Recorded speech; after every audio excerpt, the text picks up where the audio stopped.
Hello RBCians, a very good morning to you all. Today we are going to start with our new topic from this chapter, यानी के इसी chapter की अगली topic लेकर आ रहे हैं। जैसे हम लोग एबायोटिक फैक्टर्स को खत्म कर चुके हैं, तो अब हमारी जो टॉपिक है दैट इज अडैप्टेशन। ओके, तो आज से हम स्टार्ट करेंगे adaptation topic. Today we are going to start with adaptation. सबसे पहले मैं आपको बता दूं कि अडैप्टेशन को हिंदी में कहते हैं अनुकूलन, अनुकूलता, यानी कि आपकी अपनी स्टेबल कंडीशन जो आपके अकॉर्डिंग आपको हर तरह से फिट रखे, दैट इज योर अडैप्टेशन। यानी कि अडैप्टेशन होने का मतलब होता है कि आप किसी भी इन्वायरमेंट में फिट हो, आप उस इन्वायरमेंट में आसानी से सरवाइव कर पा रहे हो, इसका मतलब आप अडैप्टेबल हो। तो अगर हम अडैप्टेशन की बात करते हैं तो तीन टर्म्स जो है हमारे वो बहुत जरूरी है। अडैप्टेशन में आपकी मॉर्फोलॉजी, दूसरा आपकी फिजियोलॉजी और तीसरा जो होता है वो है आपका बिहेवियर। ये तीनों का कंट्रीब्यूशन एक साथ मिलकर आपके अडैप्टेशन के लिए जरूरी है। यानी कि अगर हम अपनी फिजिकल फिटनेस के साथ, अगर हम अपने आउटर स्ट्रक्चर के साथ और अपने बिहेवियर के साथ किसी नई जगह को एक्सेप्ट कर लेते हैं और वहां पर अडैप्टेबल हो जाते हैं, तो इसी कंप्लीट फीचर को पढ़ाया गया है अडैप्टेशन। मतलब कि अगर आपसे अडैप्टेशन की डेफिनेशन पूछी जाए तो आप क्या बता सकते हैं कि किसी भी ऑर्गेनिज्म का मॉर्फोलॉजिकल, फिजियोलॉजिकल और बिहेवियरल जो कंप्लीट कैरेक्टरिस्टिक है जिससे वो किसी भी इन्वायरमेंट में खुद को अडैप्ट कर लेते हैं, वहां रहना सहना, वहां के लिविंग स्टैंडर्ड्स, हर एक चीज में वो स्टेबल हो जाते हैं, तो उसी फीचर को हम क्या कहते हैं, अडैप्टेशन। जैसे इंसान की अडैप्टेशन है वैसे ही प्लांट्स की भी अडैप्टेशन है। जो प्लांट डेजर्ट में है उनकी अडैप्टेशन अलग है, जो प्लांट्स हमारे वाटर में है उनकी अडैप्टेशन अलग है। तो ठीक उसी तरह से हम लोग आगे बढ़ेंगे कि अडैप्टेशन को किस तरह से क्लासिफाई किया गया है और बेसिकली कितनी कैटेगरीज हैं अडैप्टेशन की। On the basis of plants we will proceed first. तो सबसे पहले अडैप्टेशन जो है वो मॉर्फोलॉजी, फिजियोलॉजी और बिहेवियर का मिला जुला एक कंप्लीट स्टेबल स्ट्रक्चर है। इसके बारे में पॉइंट्स आपकी रेडी होनी चाहिए। ओके, तो फिर बढ़ेंगे आगे टाइप्स ऑफ अडैप्टेशन पे। Physiological adaptation and the second one is genetic adaptation. The second one is genetic adaptation. यानी के दो कैटेगरी के अकॉर्डिंग मैं आपको बता दूं, अगर कोई ऑर्गेनिज्म या कोई इंसान या प्लांट अपने स्ट्रक्चर के अकॉर्डिंग, अपने इनबिल्ड एक्टिविटीज के अकॉर्डिंग अपने आप को सरवाइव करा रहा है, अगर वो फिजिकली अपने आप से कोशिश करके इन्वायरमेंट के अकॉर्डिंग सरवाइव कर रहा है, तो then it is known as physiological adaptation. जो चेंज होने पर, अगर कोई इन्वायरमेंट में चेंज होगा तो आपको चेंज लाने की जरूरत पड़ेगी, तो आपने चेंज किया। फॉर एग्जांपल जैसे टेम्परेचर, अगर बहुत ज्यादा ठंड पड़ती है तो हम हमारे अडैप्टेशन में चेंज लाते हैं। We use to wear woollen clothes, हम ज्यादा टेम्परेचर में हीटर जलाना पसंद करते हैं, हम गर्म कपड़े पहनते हैं। मतलब बाहर में चेंज होने पर हमने अपने अडैप्टेशन को थोड़ा सा बदल दिया, हमने हमारी बॉडी के अकॉर्डिंग थोड़ा सा माहौल को चेंज कर दिया, then that type of adaptation is physiological adaptation. लेकिन genetic adaptation is natural and it is genetic by birth. यानी कि ऐसा अडैप्टेशन जो हमारे जनरेशंस के सब पॉपुलेशन में कंटिन्यू होता रहे और उनका एक माहौल अपने जनरेशन के अकॉर्डिंग फिक्स है कि वो उसी अडैप्टेशन में सरवाइव कर सकते हैं, तो it is known as genetic adaptation. ये सिचुएशन के अकॉर्डिंग नहीं बदलता, ये जेनेटिक है जो हमेशा परमानेंट रहता है, लेकिन this can be change according to the situation of environment. ज्यादा ठंड होगी तो हम उसके अकॉर्डिंग अपने पोजीशंस को, अपने फिजियोलॉजी को बदलते हैं, ज्यादा गर्मी होती है तो हम उसके अकॉर्डिंग अपने बॉडी को एडजस्ट करते हैं। तो हम जो चेंज कर रहे हैं खुद से, दैट इज फिजियोलॉजिकल अडैप्टेशन। लेकिन जो जेनेटिक है, बाय बर्थ है और ये हमेशा फिक्स रहेगा, this is known as genetic adaptation. ये सिचुएशन के अकॉर्डिंग नहीं बदलती है, लेकिन ये सिचुएशन के अकॉर्डिंग बदल सकती है।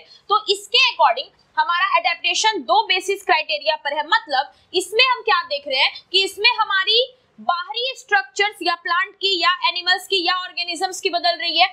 फिजियोलॉजिकल अडैप्टेशन जो है ये डिपेंड करता है आपके मॉर्फोलॉजिकल अडैप्टेशन और फिजिकल अडैप्टेशन अडेप्टेशन पर, दोनों में चेंजेस आएगा। लेकिन जेनेटिक अडेप्टेशन जो होता है, it is by birth, it is inbuilt inside your gene, ये आपके जीन में है, जिसको आप सिचुएशन के अकॉर्डिंग नहीं बदल सकते। ये आपकी ओरिजिन है जो हमेशा सब पॉपुलेशन में कैरी होती रहेगी। ये हमेशा हमारे आने वाली जनरेशन में खुद ब खुद ये अडेप्टेशन डेवलप हो जाएगा। This is known as genetic type of adaptation. Okay, तो now we are going to start with the points for the definition part, physiological and genetic adaptation. ठीक है, ये समझ में आ गया कि फिजियोलॉजिकल और जेनेटिक अडेप्टेशन क्या है। तो अब आगे की क्लास में हम लोगों को पढ़ना है कि प्लांट और एनिमल का अडेप्टेशन, यानी कि अगर हम बात कर रहे हैं अडेप्टेशन की, तो प्लांट्स और एनिमल्स किस तरह से अडेप्टेबल होते हैं। सबसे पहले आपके सिलेबस में प्लांट अडेप्टेशन को पढ़ाया गया, तो चलिए सबसे पहले स्टार्ट करते हैं प्लांट अडेप्टेशन। लेकिन इस वक्त ये अडेप्टेशन जो है ये बेस्ड है लाइट एंड टेम्परेचर पर, यानी कि अगर हम लाइट और टेम्परेचर के अकॉर्डिंग प्लांट की अडेप्टेशन देखें, तो मैंने आपको टेम्परेचर के अकॉर्डिंग पढ़ाया था कुछ कैरेक्टर्स, मेगाथर्म्स, माइक्रोथर्म्स, ये सारे आपने पढ़े हैं। लेकिन थोड़ी चीज और है जो टेम्परेचर और लाइट की कॉम्बिनेशन पे बताई गई। दो कैटेगरी ली गई है प्लांट की, one is known as sun plant and second category is shady plant. One is sun plant and second category is shady plant. नाम से ही आपको समझ आ रहा होगा, सन प्लांट का मतलब जो ज्यादा टेम्परेचर और ज्यादा सनलाइट में रहते हैं और सरवाइव करते हैं, and the second category is shady plant. Shady plant का मतलब हुआ जिनको कम सनलाइट और कम टेम्परेचर चाहिए। ठीक है, मैं आपको पहले ये बता दूं कि इस तरह के प्लांट्स को हेलियोफाइट्स भी कहा जाता है। These are also known as heliophytes, और इस फैमिली को स्कियोफाइट्स भी कहा जाता है। जो शेडी प्लांट्स होते हैं इनको हम स्कियोफाइट्स भी कहते हैं। ये तो इनका कॉमन अनदर नेम हो गया। लेकिन अगर आपसे डिफरेंस मांगा जाए तो एक का डिफरेंस तो आपके पास रेडी है कि इसको ज्यादा सनलाइट ज्यादा टेम्परेचर चाहिए, इसको कम सनलाइट कम टेम्परेचर चाहिए। लेकिन अनदर डिफरेंस क्या हो सकती है, अनदर डिफरेंस ये बताई गई है कि इस तरह के प्लांट में या स्टेम हो या लीव्स हो, दोनों ही जो होते हैं इनके थिक होते हैं। ऑफ कोर्स इनको हाई टेम्परेचर टॉलरेट करना है तो लीफ में जो होती है थिकनेस पाई जाती है। लेकिन दूसरा डिफरेंस अगर आप देखो तो इनका जो इंटरनोड होता है, इनका इंटरनोड्स जो होता है वो स्मॉल गैप पर होता है। मैं आपको समझाऊंगी कि इंटरनोड की गैपिंग का मतलब क्या हुआ। जरा यहाँ ध्यान दीजिए, ये एक स्टेम लिया हमने, यहाँ से अगर एक लीफ डेवलप हो रही है और दूसरी लीफ यहाँ से डेवलप हो रही है, तो ये जो जोन है दिस इज नोड। लेकिन ये बीच की जो गैपिंग है, दो नोड के बीच के गैप को हम क्या कहते हैं, इंटरनोड। यानी कि जो सन प्लांट होते हैं उनके इंटरनोड का गैप जो होता है वो बहुत कम होता है, नजदीक नजदीक उनकी पत्तियां होती है। लेकिन जब हम इस कैटेगरी में आएंगे, शेडी प्लांट की कैटेगरी में आएंगे, तो हम क्या देखते हैं कि इसका स्टेम हो या इसकी लीव्स हो, ये दोनों थिन होती है, जाहिर सी बात है ये दोनों थिन होंगी। और दूसरा, इनका जो इंटरनोड का गैप होता है ये लार्ज गैप होता है। इनके इंटरनोड्स में काफी ज्यादा गैप होता है, मतलब एक लीफ अगर यहाँ डेवलप है तो दूसरी लीफ काफी लॉन्ग डिस्टेंस के बाद डेवलप होगी। तो this is the basic difference between sun plant and shady plant. आपने देख लिया कि सन प्लांट में स्टेम और लीव्स थिक है लेकिन इसमें थिन है, लेकिन इनका जो इंटरनोड है ना वो लॉन्ग गैप पर है। मतलब कि हमारे सन प्लांट और शेडी प्लांट ये अडेप्टेशन लाइट और टेम्परेचर बेसिस पर है। लेकिन दूसरी अडेप्टेशन आपके सामने तुरंत back to back, that is xerophytic adaptation. Let's have the points with the sun plant and shady plant now. Okay students, now we are going to start with the next part of adaptation, that is xerophytic adaptation. देखिए ये जो part है ना xerophytic adaptation, ये आपके board exams में direct पूछा हुआ सवाल है कि xerophytic adaptation के बारे में डिस्कशन करें कि xerophytic adaptation में किस तरह के प्लांट्स होते हैं, वो कैसे सरवाइव करते हैं। तो सबसे इंपॉर्टेंट है कि किस तरह की कैटेगरी है उसका टर्म्स और एग्जाम्पल आपके माइंड में सेट रहना चाहिए। तो सबसे पहले मैं आपको बता दूं, ज़ेरोफाइट हम किसको कहते हैं। ज़ेरोफाइट हम वैसे प्लांट्स को कहते हैं जो ड्राई रीजन्स में डेवलप होते हैं, यानी कि ये हमेशा ड्राई क्लाइमेटिक जोन, जहाँ पे ड्राइनेस है, जहाँ पे ज्यादा वार्मथ है, उसी जगह पर ये ज्यादा डेवलप होते हैं, दैट इज ज़ेरोफाइटिक अडेप्टेशन में। तो ज़ेरोफाइटिक अडेप्टेशन की खूबी ये हो गई पहली कि ये ड्राई रीजन में होता है। दूसरी खूबी इसकी ये है कि यहाँ पे ट्रांसपिरेशन का रेट बहुत हाई होगा। ऑफ कोर्स यहाँ पे ट्रांसपिरेशन ट्रांसपिरेशन क्या होगी, हाई होगी। क्यों ट्रांसपिरेशन हाई होगी, क्योंकि टेम्परेचर अधिक है, ड्राई जोन है, वाटर आसानी से क्या होगा, ट्रांसपिरेट हो जाएगा। तो हाई रेट ऑफ ट्रांसपिरेशन और ड्राई रीजन, ये दो बेसिक फीचर है किसके, ज़ेरोफाइटिक के। तो यहाँ पे ज़ेरोफाइटिक कंडीशन में ड्राई रीजन और ट्रांसपिरेशन का रेट हाई है, ये इसकी बेसिक फीचर है। लेकिन इससे रिलेटेड 4 फैमिलीज है जो आपको देखनी है, वो 1 बाय 1 करके देखना शुरू करेंगे हम। ओके, अगर हम ज़ेरोफाइटिक प्लांट्स के टाइप्स की बात करें तो हमारी सबसे पहली जो फैमिली है, it is known as ephemeral family. It is known as ephemeral. Ephemeral family जो होते हैं, इनको कहा गया है कि ये ड्रॉट एस्केपर होते हैं, यानी कि ये ड्रॉट एस्केप कर जाते हैं। ड्रॉट में ये डेवलप ही नहीं होते, सूखे जगह पर ये डेवलप नहीं होते, ये डेजर्ट्स में डेवलप तभी होते हैं। डेजर्ट लाइफ इनकी तभी होती है जब वहां पर शॉर्ट टाइम के लिए भी रेनफॉल होता है, यानी कि अगर शॉर्ट टाइम के लिए भी बारिश होती है डेजर्ट में, उसी वक्त ये शॉर्ट पीरियड के लिए सिर्फ डेवलप होगा, उस फैमिली को हम क्या कहेंगे, एफीमेरल कहते हैं। ओनली रेनफॉल टाइम में ही 2 महीने में ही अगर बारिश हुई तो सिर्फ 2 महीना ही ये डेवलप रहेगा। It is known as ephemeral family. और इसका सबसे बेहतरीन एग्जाम्पल है euphorbia. Euphorbia is the example. Euphorbia जो होता है, ये एक तरह का ऐसा प्लांट है जो ड्रग्स फॉर्मेशन के लिए इस्तेमाल किया जाता है। It is a kind of druggist plant जिसके जरिए केमिकल्स रिलीज होते हैं और ये एक तरह का ट्रैंकुलाइजर का काम करता है। This is known as euphorbia. Second category की बात की जाए तो second category is annual. Annual category जो होती है वो कैसी कैटेगरी है, ये विदाउट रेनफॉल भी डेवलप होता है, यानी कि बारिश नहीं भी होगी तो भी ये क्या होगा, डेजर्ट में डेवलप हो जाएगा। बिना बारिश के भी अगर ये डेवलप हो रहा है तो इसको हम कहते हैं एनुअल टाइप ऑफ प्लांट। और इसका सबसे इंपॉर्टेंट एग्जांपल जो अक्सर एग्जाम में पूछा गया, it is Echinops family. Echinops family is the best example of annual type of plant.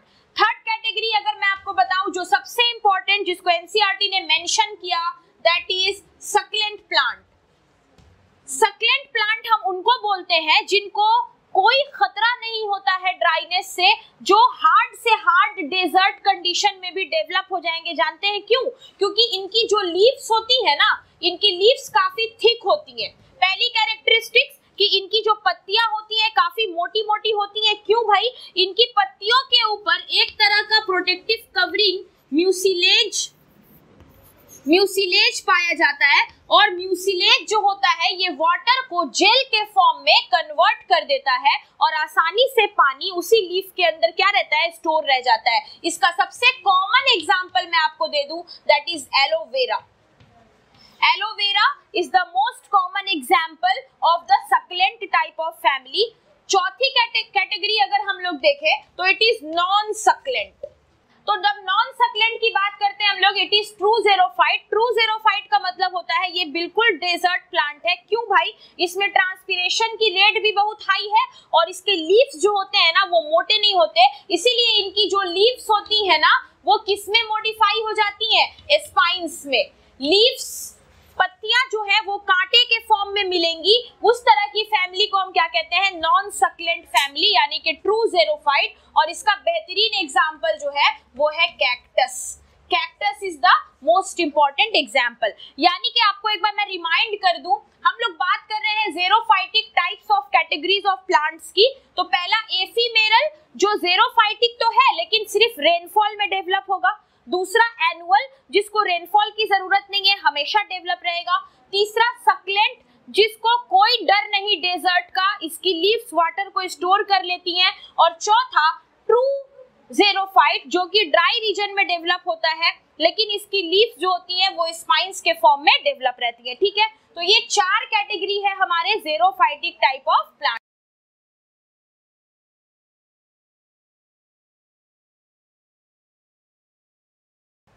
Okay students, तो we have finished with the xerophytic adaptation.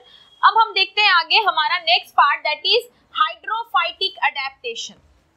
ठीक है, अब हम लोग इस अडेप्टेशन, प्लांट अडेप्टेशन में दो तरह के प्लांट्स के बारे में बताया गया था। एक है ज़ेरोफाइटिक जो ड्राई रीजन में होते हैं और दूसरा है हाइड्रोफाइटिक जो कंप्लीट वेट जोन में होते हैं, जहां पे वाटर है वहां वो डेवलप होते हैं। तो उस तरह के अडेप्टेशंस के लिए दिया गया है term that is hydrophytic adaptation. देखिए हाइड्रोफाइटिक अडेप्टेशन में कोई कैटेगरी नहीं बताई गई है, बस आपको मुझे इतना समझाना है। सपोज कीजिए this is the level of water, तो हाइड्रोफाइटिक प्लांट्स के बारे में ये बताया गया कि इस तरह के जो प्लांट्स होते हैं उनके रूट्स जो होते हैं वो तो मिट्टी को पकड़े रहते हैं, लेकिन इस तरह के प्लांट्स में जो स्टेम होते हैं या तो वो सबमर्ज होते हैं यानी कि पानी के लेयर के नीचे होते हैं, या तो स्टेम जो होते हैं वो सरफेस फ्लोटिंग होते हैं। यानी कि ये जो हमारा हाइड्रोफाइटिक अडेप्टेशन है उसमें जो प्लांट अपना रोल प्ले कर रहा है या जो पार्ट ले रहा है उसमें ये तो श्योर है कि रूट जो होगा वो सॉइल सरफेस से अटैच होगा, ओके। लेकिन इसके स्टेम की दो कहानी है, या तो स्टेम पानी में सबमर्ज रहेगा या तो ये सरफेस पे ऊपर की तरफ निकला हुआ होता है, फ्लोटिंग होता है। तो जो सबमर्ज्ड होते हैं इनके बारे में बताया गया कि इस तरह के जो स्टेम होते हैं ये थिन होते हैं, बहुत ज्यादा थिक नहीं होते, थिन होते हैं और ये सिलेंड्रिकल इन शेप होते हैं और इनको वाटर के करंट के जरिया किसी भी डायरेक्शन में आसानी से मोड़ा जा सकता है। यानी कि इस तरह के स्टेम को हम क्या करते हैं, वाटर में ये आराम से बेंड हो जाए इसलिए ये थिन होते हैं, है ना। तो this is the first adaptation. दूसरा सोचिए, अगर हम एक्वेटिक प्लांट्स के बारे में बात कर रहे हैं तो ये भी बात है कि एक्वेटिक प्लांट्स जो हमारे होते हैं उनकी लीव्स जो होती है ना वो फोलिएज होती है, थिक लीव्स होती हैं और उनके लीव्स पर कोई भी एक्सटर्नल प्रोटेक्शन, कोई भी क्यूटिकल, कोई भी म्यूसिलेज की जरूरत नहीं होती, क्योंकि वहां पर ट्रांसपिरेशन होने से भी लीव्स पर कोई इफेक्ट नहीं पड़ता। क्यों? क्योंकि जो लीफ ऑलरेडी पानी के कनेक्शन में है, अगर यहाँ से कुछ वाटर ट्रांसपिरेट हो भी रहा है फिर भी इसके ऊपर कोई भी हार्मफुल इफेक्ट नहीं होता है। दूसरा, इस तरह के रूट्स की भी बहुत ज्यादा प्रायोरिटी नहीं देखी गई है। क्यों? क्योंकि रूट का काम होता है मिट्टी से वाटर को एब्जॉर्ब करना, लेकिन जो प्लांट ऑलरेडी एक्वेटिक है, जो प्लांट ऑलरेडी पानी में है, तो उसके रूट बहुत ज्यादा प्राइमरली इंपॉर्टेंस नहीं रखते। तो जो प्लांट पानी में है इसको ऑटोमेटिकली मिल रहा है वाटर सप्लाई, तो रूट को बहुत ज्यादा वर्क या पोटेंशियल लगाने की जरूरत नहीं होती है। यानी कि हाइड्रोफाइटिक अडेप्टेशन में मैंने आपको क्या बताया कि इस तरह का प्लांट जो होता है वो रूटेड सबमर्ज होता है। वर्ड पे आपको ध्यान देना होगा, the plant is rooted submerge, यानी कि रूट्स इसमें सॉइल को पकड़ेंगे और इसका स्टेम पानी के लेयर के नीचे होगा, ठीक है। इसकी लीव्स जो होंगी इस पर कोई भी क्यूटिकल प्रेजेंट नहीं होगा और ट्रांसपिरेशन से इसको कोई ज्यादा इफेक्ट नहीं होगा। तो इस तरह से हमारा ये जो हाइड्रोफाइटिक अडेप्टेशन है इसके ये सारे कुछ कैरेक्टर्स हैं, ओके। तो अगर आपको इस टॉपिक से रिलेटेड नोट्स चाहिए तो हमारे टेलीग्राम पे आपको नोट्स अवेलेबल होंगी, जहां से आप नोट्स ले सकते हैं और लिख सकते हैं, और आपको रोज नोट्स लिखना है, रोज के क्लास का नोट्स आपके कॉपी में अवेलेबल होना चाहिए, ओके। तो ये है हमारा हाइड्रोफाइटिक अडेप्टेशन। अब हम आगे बढ़ने वाले हैं, देखने वाले हैं कि हमारे एनिमल्स की क्या क्या अडेप्टेशन होती है। प्लांट्स अडेप्टेशन के अकॉर्डिंग ज़ेरोफाइटिक और हाइड्रोफाइटिक था, लेकिन जब हम एनिमल्स अडेप्टेशन की बात करेंगे तो there are certain different types of adaptation in organisms. तो चलिए देखते हैं कि एनिमल्स में किस तरह का अडेप्टेशन बताया गया है, okay. Now we are going to start with the second category of adaptation, that is animal adaptation. देखिए इसके पहले वाले पार्ट में हमने प्लांट अडेप्टेशन देखा और हमने ये देखा कि लाइट और टेम्परेचर बेसिस पर सनी और शेडी प्लांट्स होते हैं। उसी तरह से ज़ेरोफाइट्स की क्या कहानी थी और हाइड्रोफाइटिक प्लांट्स कैसे अडेप्टेड है। अब बारी है एनिमल अडेप्टेशन की। देखिए किसी भी एनिमल या ऑर्गेनिज्म को सबसे पहले अपने अकॉर्डिंग अडेप्टेशन मेंटेन करनी होती है, ठीक है। तो इस पॉइंट से रिलेटेड हमारे एनसीईआरटी में कई सारे टर्म्स दिए गए, कई सारे अडेप्टेशंस बताए गए। जैसे नंबर 1 अडेप्टेशन बताई गई है एक family that is kangaroo rat. Kangaroo rat के बारे में एक अडेप्टेशन बताई गई है और ये स्पेसीज जो है ये नॉर्थ अमेरिकन स्पेसीज है। ये स्पेसीज नॉर्थ अमेरिकन डेजर्ट्स में मिलती है, नॉर्थ अमेरिकन जोन में मिलती है। इनके बारे में बताया गया कि जब टेम्परेचर बहुत ज्यादा हाई हो जाता है और वाटर का एक्सटर्नल सोर्स खत्म हो जाता है, मतलब पानी अवेलेबल नहीं होता है, तब ये कंगारू रैट क्या करते हैं कि इनके बॉडी में पाया जाता है फैट, ठीक है। ये क्या करते हैं, उस फैट को ऑक्सीडाइज करते हैं, ठीक है। यानी कि फैट जो कि इनके बॉडी में फैटी एसिड के फॉर्म में प्रेजेंट होता है, इस फैटी एसिड को ये ऑक्सीडाइज करते हैं। तो ये क्या करते हैं, फैटी एसिड को ऑक्सीडाइज करते हैं और उससे इनको मिलता है वाटर, और तब जाकर ये अपनी वाटर की रिक्वायरमेंट को पूरी करते हैं। यानी कि एनसीईआरटी में बताया गया कि एनिमल अपनी एडेप्टेशन कैसे पूरी करते हैं। और भी बहुत सारी कैटेगरीज है, लेकिन ये kangaroo rat north American species जो गर्मी बढ़ने से जब एक्सटर्नल वाटर सप्लाई खत्म हो जाता है, पानी नहीं मिल पाता है, तब ये अपने बॉडी के फैटी एसिड को ऑक्सीडाइज करके अपने लिए वाटर को फॉर्म करती हैं, और तब जाकर इनका जो एडेप्टेशन है वो पूरा होता है। तो this is the first case. Next we will proceed with the second case. देखिए सेकंड केस क्या है हमारा। दूसरी एडेप्टेशन में एक रूल पढ़ाया गया है, द रूल इज एलेंस रूल। एक रूल पढ़ाया गया, दैट इज एलेंस रूल। ये एलेंस रूल बोर्ड एग्जाम्स में अक्सर पूछा गया है शॉर्ट क्वेश्चन में। डिस्कस और डिफाइन एलेंस रूल। देखिए इस रूल के अकॉर्डिंग कोल्डर रीजन के लोगों के बारे में एक बात बताई गई है। जो भी कोल्डर रीजन के लोग होते हैं उनके बारे में ये इंफॉर्मेशन दी गई है कि उनकी आई साइट यानी कि उनका आंख, उनकी जो आईलिड्स होती है और आंख का जो साइज होता है ये काफी छोटा होता है। उनके स्नाउट्स, नाक की जो छेद होती है ये भी छोटी होती है, कान की छेद भी छोटी होती है। क्यों? क्योंकि ये ठंडे इलाके में रहते हैं, तो इनके अंदर का हीट वो ज्यादा बाहर ना निकले और बाहर से ज्यादा ठंड अंदर ना जाए, इस चीज से बचने के लिए कोल्डर रीजन के लोगों पर एक तरह की स्टडी की गई और पता चला कि वहां के लोगों की आंख और नाक और कान ये सब काफी छोटे साइज के होते हैं, ताकि वो आराम से हीट और कोल्ड दोनों को रेजिस्ट कर सके। ठीक है, this is all about the एलेंस rule. तो ये था हमारा एलेंस रूल। अब हम आगे बढ़ते हैं और तीसरा अडेप्टेशन जो है वो देखते हैं। तीसरा अडेप्टेशन बताया गया है पोलर रीजन का। पोलर जोन्स जो होते हैं, जो काफी ज्यादा ठंड जहां पर होती है, वहां पर पोलर सीज की बात अगर हम लोग कर ले, if we are talking about the polar seas, तो इसमें जो फिश होती हैं जैसे सील्स वगैरह, सील्स जो होती हैं जो इसके अंदर पाई जाती हैं, इनके पास क्या होता है कि इनके बॉडी पर एक फैट ब्लबर पाया जाता है। There is a presence of fat blubber, और ये फैट ब्लबर जो होता है वो इंसुलेटर का काम करता है। फिर से मैं अपनी बात क्लियर कर दूं, जैसे पोलर बियर, जैसे वेल, जैसे सील जो बर्फीले जगह पर है ना, तो उनको प्रोटेक्ट करने के लिए उनके बॉडी में एक स्पेशल ब्लबर देखा गया। It is a thick mass of fat which is present on the stomach region, ताकि ये ज्यादा से ज्यादा इंसुलेटर का काम करे और उनकी बॉडी में उतना ही ठंड जा सके जितना में उनकी अडेप्टेबल डेवलप है। तो आपसे सवाल उठ सकता है कि जो पोलर सीज या पोलर जोन के ऑर्गेनिज्म है वो कैसे इतने ठंड में सरवाइव कर लेते हैं। तो यहाँ पर ये चीज अडेप्टेशन पाई गई कि उनके बॉडी में एक स्पेशल फैट ब्लबर लगा होता है